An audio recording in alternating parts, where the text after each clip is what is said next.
Hello and greetings everyone. My name is Steve. Welcome to the Bull Runners. Welcome to the Bull Runners community. I hope everybody's having a fantastic day today. In this video today, we're going to discuss the topic Howey test. What is a Howey test? Back in 1946, the Supreme Court ruled against this individual, William John Howey, and he owned a vast citrus groves in Florida. And he decided to sell half of his land to investors and keep the other half because he knew that the investors would immediately sell it back to him because they had no intentions to plow the land. Basically, it was a service contract that he gave to work the land for those investors. So they leased the land back to him so that he can perform service on the land and then share the profits. So that's the backstory of it. In reality, the contracts Howey was selling were actually leaseback agreements. So a type of investment contract. So now let's go back here and see the framework of it. The first thing that comes out here is ICO. Any pink sales, white lists, pre-sales of a cryptocurrency are considered securities. Now let's see what determines the Howey test. This is the test you want to fail. You don't want to pass this test. So if you pass it, you're considered a security. Now, this framework serves to determine whether your digital asset is a security or not. Now, what is considered a security? Under the Howey test,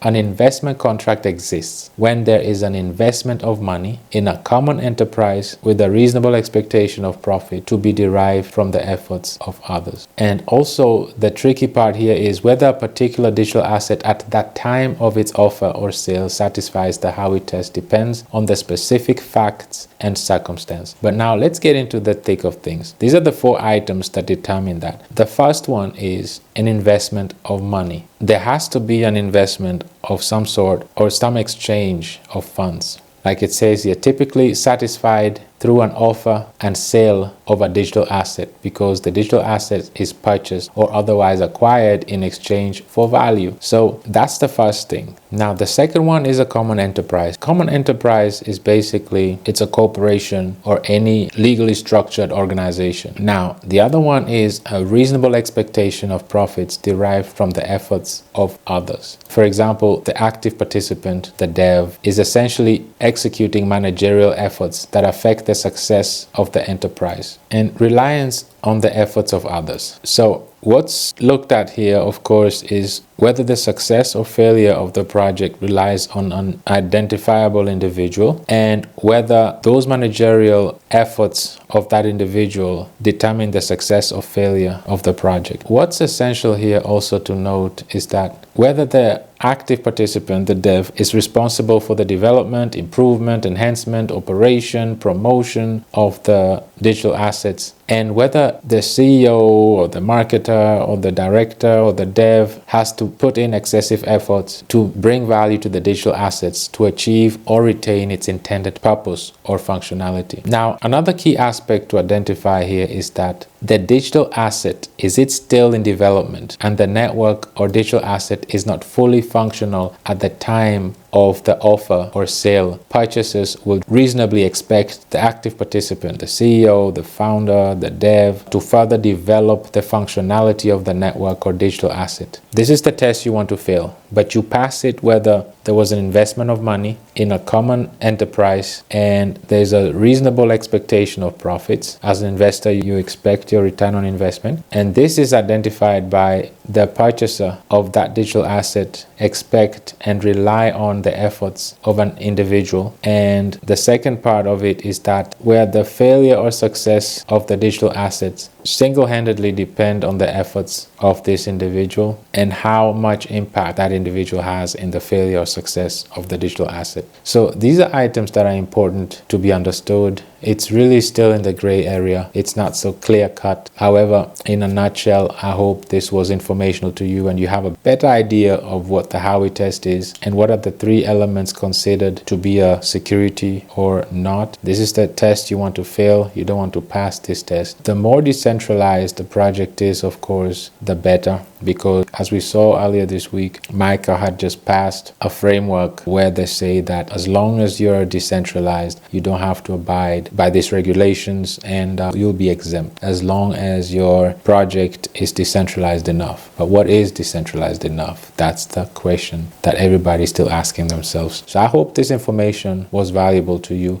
I want to wish you a wonderful rest of your day, and as always, let's keep in touch.